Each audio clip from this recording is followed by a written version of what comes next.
La foi vient de ce qu'on entend, et ce qu'on entend vient de la parole de Christ. Romains 10, 17. J'étais à l'église l'autre jour, et après le service, l'homme de Dieu a dit, « Allez en paix et glorifiez Dieu par votre vie. » Allez en paix et glorifiez Dieu par votre vie. Amen. Je comprends ce que signifie glorifier Dieu par votre vie. Mais j'avoue que je n'ai pas compris ce qu'il voulait dire par aller en paix. Comment pouvons-nous être en paix quand on a des problèmes? Comment être en paix quand on a des mauvaises situations qui nous arrivent dans notre vie tous les jours? Oui, s'il y a un mot qui n'est pas facile à comprendre dans la Bible, c'est bien le mot paix. Qu'est-ce que c'est que la paix? C'est quoi la paix de Dieu? Le livre d'Ésaïe, chapitre 26, versets 3 à 4 dit: À celui qui est ferme dans ses sentiments, tu assures la paix, parce qu'il se confie en toi. Confiez-vous en l'Éternel à perpétuité, car l'Éternel est le rocher des siècles.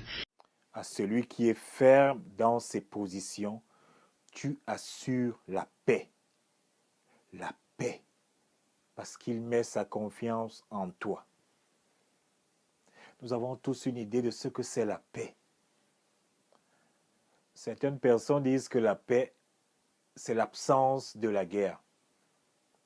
D'autres disent qu'il y a la paix à un moment précis parce qu'il n'y a pas de guerre en ce moment-là. Mais qu'est-ce que c'est exactement la paix de Dieu?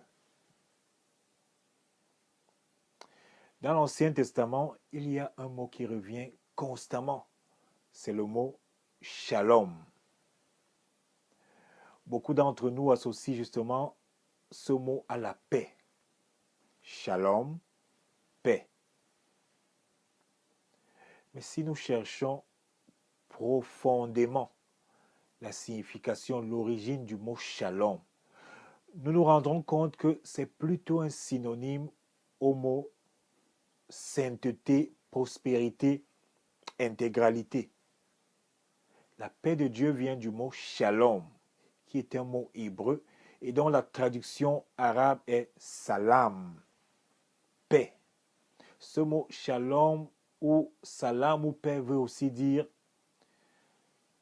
paix totale, réparer, faire du bien, avoir la paix, être en paix, restaurer ce qui est gâté, prospérité, bien-être, intégrité, entièreté, état complet, bonheur, confort, salut, au revoir. Autant de définitions pour un seul mot. Shalom, paix. Souvenez-vous que les dernières paroles de Jésus à ses disciples étaient: je vous laisse la paix, je vous donne ma paix. Je ne vous la donne pas comme le monde donne. Que votre cœur ne se trouble pas et ne se laisse pas effrayer. Jean 14, 27. Je vous laisse ma paix. Vous comprenez donc que Jésus ne parlait pas de la paix dont nous faisons allusion couramment. Il parlait de la paix de Dieu, la paix complète, la paix de l'esprit, la paix du corps, la paix dans nos finances, la paix dans nos affaires, la paix dans nos familles, la paix dans nos mariages. Jésus parlait de notre bien-être, de notre statut mental. Il parlait de la paix totale, la paix de Dieu. Pas juste la paix qui signifie absence de guerre. Dans la Bible, l'apôtre Jean est celui qui définit le plus et est une preuve vivante de cette paix de Dieu. Saint Jean a été très près de Jésus pendant sa vie sur terre. C'est l'apôtre que Jésus aimait le plus. Parmi les apôtres de Jésus, c'est celui qui a vécu le plus longtemps. Il a été exilé loin de chez lui, persécuté. Mais il a toujours gardé sa foi et surtout la paix de Dieu. Jean a écrit ses épîtres bibliques quand il avait plus de 90 ans. Et dans sa 3e épître, il dit à Gaius, son compagnon, pendant qu'ils étaient en Grèce: Bien-aimé, je souhaite que tu prospères à tout égard et sois en bonne santé, comme prospère l'état de ton âme. Ici, il est clair que Jean parle de shalom, de cette paix totale. Ce mot qui prouve que Dieu veut que nous soyons prospères en toutes choses. Que nous soyons en paix dans tous les domaines de notre vie. Ne souffrir de rien, ne manquer de rien. Philippiens 4 nous parle d'un autre aspect de la paix de Dieu. La Bible promet que quand nous faisons exactement cela, la paix de Dieu, celle qui dépasse notre compréhension, cette paix-là reposera sur nous. C'est étonnant, c'est étrange que cette paix de Dieu dépassera tout ce que nous savons. La paix de Dieu va au-delà de notre compréhension. Avec la paix de Dieu, nous sommes en paix quand il n'y a pas de raison d'être en paix. Avec la paix de Dieu, nous sommes en paix même au milieu d'une tempête. Avec la paix de Dieu, nous sommes en paix quand tout le monde autour de nous se met à paniquer. Avec la paix de Dieu, nous sommes en paix quand il semble n'avoir aucun espoir. Nous sommes en paix quand les circonstances nous disent que nous devons avoir peur.